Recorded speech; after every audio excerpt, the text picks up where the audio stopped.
எல்லாம் நல்லா இருக்குங்களா? சரி. ஒரு நாட்டிலிங்க ஒரு இளைஞன் கொஞ்சம் நல்லா படித்து கொஞ்சம் அறிவோட வேலை செய்யக்கூடியவன் இருந்தான். பேர் மாறனுங்க. அந்த நாட்டு அரசர் திடீர்னு ஒரு அறிவிப்பு ஒன்று கொடுக்குறாரு. நம்ம இளவரசியை ஒரு பூதம் ஒன்று கடத்தி காட்டுக்குள்ள கொண்டு போயிடுச்சு.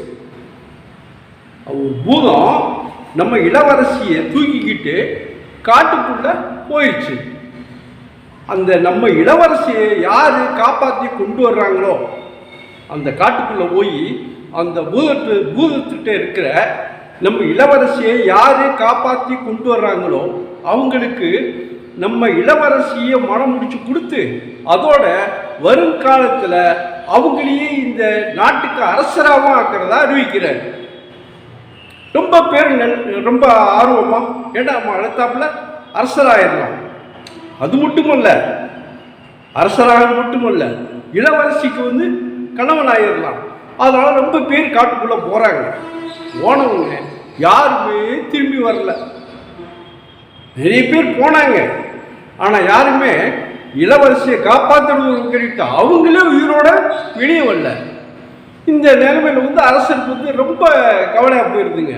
அடாடா, என்ன நம்ம நாட்டில் நம்ம இளவரசியை காப்பாற்றுக்கு யாருமே இல்லையே அப்படின்னு சொல்லி ரொம்ப கவலைப்படுறாரு.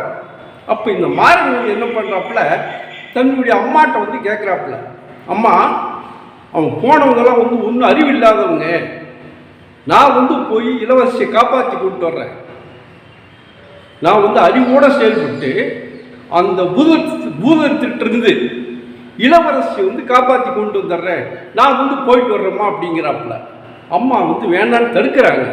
இல்லைப்பா, நீ இருக்கிறது எனக்கு ஒரே ஒரு புள்ள, போனவங்க யாருமே காட்டுக்குள்ளே போனவங்க திரும்பி வரல, அப்புறம் நீயும் வர போயிட்டேன்னா நான் என்னப்பா பண்ணுவேன், நான் அனாதை ஆயிடுவோம்ப்பா அப்படி. இல்லைம்மா, நீங்கள் அப்படியெல்லாம் நினைக்காதீங்க, நீங்கள் நல்ல விதமாக சொல்லி அனுப்பிச்சு வைங்க, நான் இளவரசியோட வருவேன் அப்படிங்கிறோம்.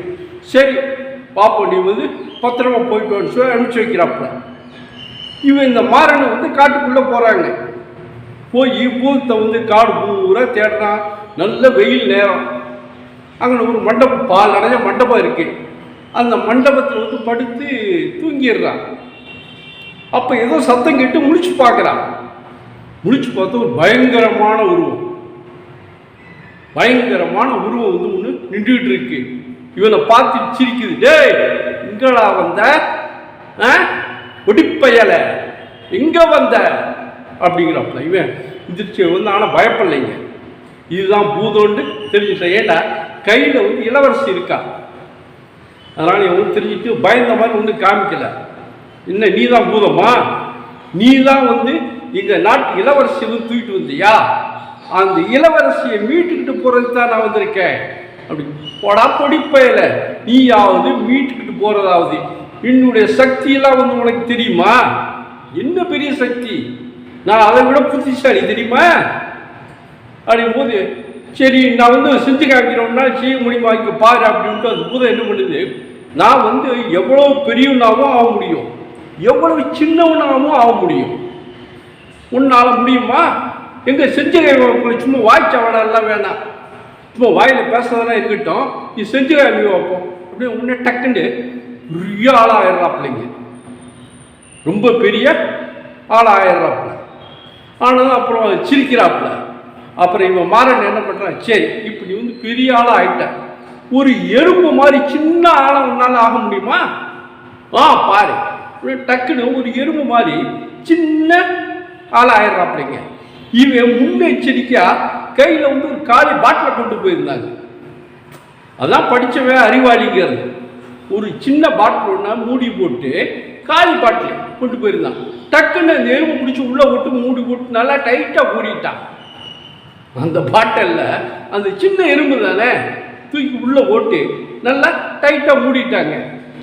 அப்போ அதுக்கு மேலே அந்த பூதத்தால் செயல்பட முடியல. அவ்வளோதான், அதோடைய சக்தி அந்த சின்னதுலேயே போயிடுச்சு, ஒன்றும் செயல்பட முடியல.